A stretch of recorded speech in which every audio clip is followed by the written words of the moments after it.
नमस्ते। मैं डॉक्टर वनीता त्र्यंबक पवार हिंदी विभाग की ओर से आप सभी छात्र छात्राओं का हार्दिक स्वागत करती हूँ। मैं यहाँ पर आपके सामने तृतीय वर्ष साहित्य के लिए निर्धारित हिंदी विशेष पेपर क्रमांक 4 हिंदी भाषा का विकास इस विषय की जानकारी पेश करती हूँ। इसके अंतर्गत इकाई क्रमांक 1 के भाग 2 में भाषा के विविध रूप इसका आज हम अध्ययन करेंगे। भाषा के कुल 5 रूप हैं। एक बोली, उसे विभाषा कहा जाता है। 2 प्रांतीय भाषा, उसे प्रादेशिक भाषा कहा जाता है। 3 आदर्श भाषा, उसे परिनिष्ठित भाषा कहा जाता है। 4 राष्ट्रभाषा और 5 राजभाषा। बोलने के ढंग, उच्चारण, वाक्य विन्यास, शैलीगत अंतराल के कारण भाषा के अनंत रूप पाए जाते हैं। भाषा का मूल रूप संस्कृत से संबंध होते हुए भी हिंदी, गुजराती, पंजाबी आदि भाषाएं एक दूसरे से भिन्न है। संस्कृत भाषा सभी भाषाओं की जननी है, किंतु उनके विविध रूपों के कारण एवं भौगोलिक स्थिति के कारण भाषा के भेद प्रतीत होते हैं। साथ ही प्राचीन, मध्ययुगीन, आधुनिक, स्थानीय तथा परिनिष्ठित आदि रूप मिलते हैं। इन सभी बातों को मूल मानकर भाषा वैज्ञानिकों ने प्रचलन, प्रयोग और निर्माता इन आधार पर भाषा के विविध रूपों का विवेचन किया है। भाषा का प्रथम रूप है बोली, उसे विभाषा कहा जाता है। भाषा के छोटे रूप को बोली कहते हैं। ग्राम मंडल से बोली का संबंध होता है। जो भाषा प्रांतीय स्तर पर स्वीकृत होती है तथा जिनमें साहित्यिक रचना विद्यमान होती है, उस भाषा को बोली कहते हैं। बोली में घरेलू शब्द अधिक मात्रा में होते हैं।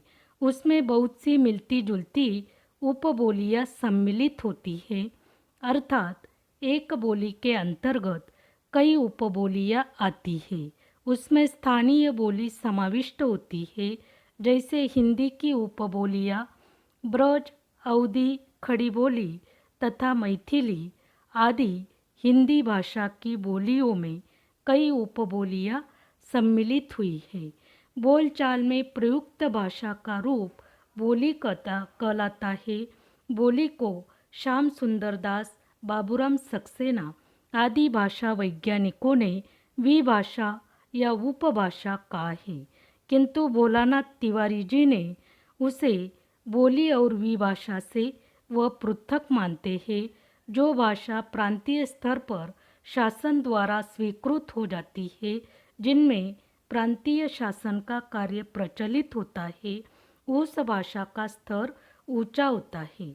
बोली से विभाषा का क्षेत्र व्यापक है। विभाषा क्षेत्र में कई बोलियां आती हैं। भाषा का दूसरा रूप है प्रांतीय भाषा, उसे प्रादेशिक भाषा कहा जाता है। जब कोई भाषा परिनिष्ठित भाषा का रूप प्राप्त करके वृद्ध भूभाग में व्याप्त हो जाती है, तब वह एक प्रांत या उप प्रांत की साहित्य रचना की विभाषा हो जाती है। इसे ही प्रांतीय भाषा या प्रादेशिक भाषा कहा जाता है। हिंदी की 5 विभाषाएं हैं। उनके नाम है पूर्वी हिंदी, पश्चिमी हिंदी, राजस्थानी हिंदी, पहाड़ी हिंदी और बिहारी हिंदी। इन 5 विभाषा प्रांत के अंतर्गत हिंदी की कुल 18 बोलियां प्रचलित है। कई बोलियों के सामूहिक रूप को हम प्रांतीय भाषा कह सकते हैं। प्रांतीय क्षेत्र बोली और विभाषा से बड़ा है। भाषा का तीसरा रूप है आदर्श भाषा, उसे परिनिष्ठित भाषा कहा जाता है। कोई एक क्षेत्रीय बोली महत्वपूर्ण परिनिष्ठित बनकर अपने सामान्य स्तर की बोलियों से बहुत आगे निकल जाती है, तो वह आदर्श भाषा का स्थान पाती है। जैसे साहित्यिक श्रेष्ठता, धार्मिक श्रेष्ठता के कारण, बोलियों की उच्च स्थिति आदि के कारण विभाषा परिनिष्ठित बनकर विशिष्ट स्थान बना लेती है, जो आदर्श भाषा कहलाती है। जैसे गोस्वामी तुलसीदास जी ने ब्रज अवधि में श्रेष्ठ ग्रंथ की रचना करके इन बोलियों का महत्व बढ़ा दिया है। स्वामी दयानंद ने आर्य समाज के प्रचार के लिए खड़ी बोली को अपनाया, खड़ी बोली के माध्यम से धर्म प्रचार किया और अयोध्या मथुरा के संस्थानों में अवधि ब्रज की महिमा बढ़ा दी। इस तरह किसी भाषा के आदर्श रूप को परिनिष्ठित भाषा कहा जाता है। सभ्यता के विकास के साथ साथ जब भाषा आदर्श बन जाती है तथा पूरे क्षेत्र में शिक्षा दीक्षा, पत्र व्यवहार, कोर्ट कचहरी, समाचार पत्र आदि की भाषा को परिनिष्ठित भाषा कहते हैं। एक विस्तृत भूभाग पर वह विचार विनिमय के लिए इसका उपयोग किया जाता है। व्यापक भूभाग में फैली होती हुए भी परिनिष्ठित भाषा का रूप समान होता है। शिक्षा, प्रशासन, साहित्य निर्माण, अखबार, रेडियो, टीवी आदि के लिए इसका उपयोग होता है। इस भाषा का शब्द भंडार विस्तृत होता है। भाषा अभिव्यक्ति के लिए नए नए शब्द का निर्माण किया जाता है। परिनिष्ठित भाषा से ही राष्ट्र की सांस्कृतिक, राजनैतिक, ऐतिहासिक आदि का विवरण होता है। सभ्य शिक्षित समाज में और राज कार्य में इसी का व्यवहार होता है। परिनिष्ठित भाषा आसपास की बोलियां और उपभाषा को प्रभावित करती है। कुछ बोलियों को आप में समा लेती है, जो कुछ बोलियों पर उठाव डालती है। जैसे इटली के रोमन परिनिष्ठित भाषा का स्थान पाने से आसपास की बोलियों को कुंठित कर दिया। खड़ी बोली ने हिंदी भाषा क्षेत्र की अन्य बोलियों को पछाड़ दिया। उसका प्रदेश अहिंदी है। भाषा के दो रूप मिलते हैं, एक लिखित रूप और दूसरा मौखिक रूप।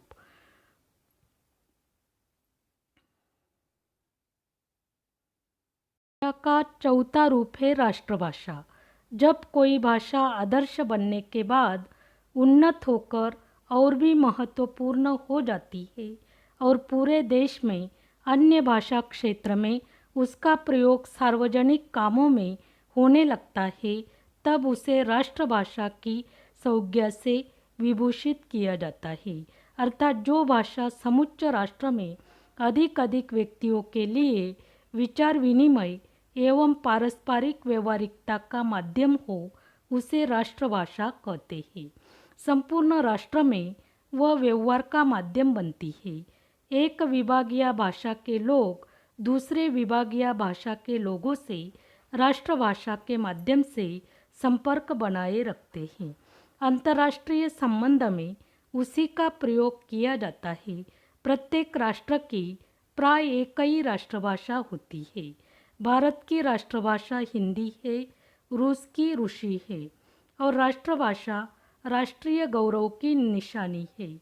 देश की वह संपर्क भाषा होती है। सरलता, बोधगम्यता, अन्य शब्दों को आत्मसात करने की सहजता, अभिव्यक्त करने की क्षमता आदि गुण राष्ट्रभाषा में होते हैं। इसकी शाब्दिक व्यापक रूपी है। शब्द भंडार मान है। भारत के संविधान में 17वें भाग के अंतर्गत 351 कलम की धारा के अनुसार हिंदी भारत की राष्ट्रभाषा बन चुकी और देवनागरी उसकी लिपि है। उसे 30 अक्टूबर 1949 को राष्ट्रभाषा के रूप में स्वीकृत किया गया और भाषा का पांचवा रूप है राजभाषा। राजभाषा यानी शासन व्यवस्था की भाषा। किसी देश या प्रदेश के राजकाज में अर्थात शासन में जिस भाषा का प्रयोग किया जाता है उसे राजभाषा कहते हैं। राजभाषा केंद्र सरकार और राज्य सरकार के बीच संपर्क भाषा के रूप में काम करती है।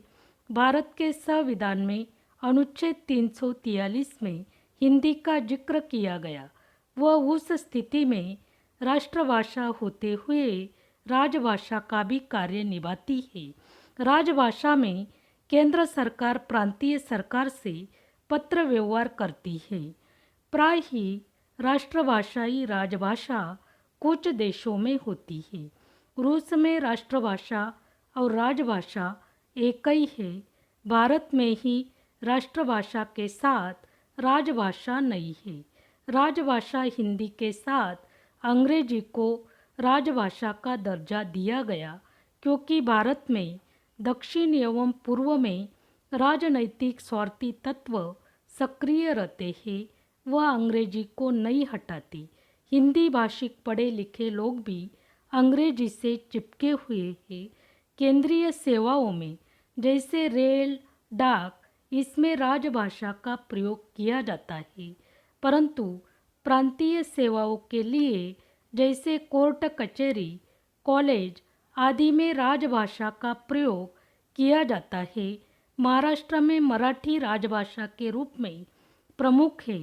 इस तरह महाराष्ट्र में मराठी, गुजरात में गुजराती भाषा का प्रयोग किया जाता है। इस तरह आज आपको भाषा के विविध रूप इसकी जानकारी प्राप्त हुई। अगर आपके मन में कुछ सवाल हो या फिर कुछ सुझाव हो तो कमेंट बॉक्स में ज़रूर डालिए। धन्यवाद।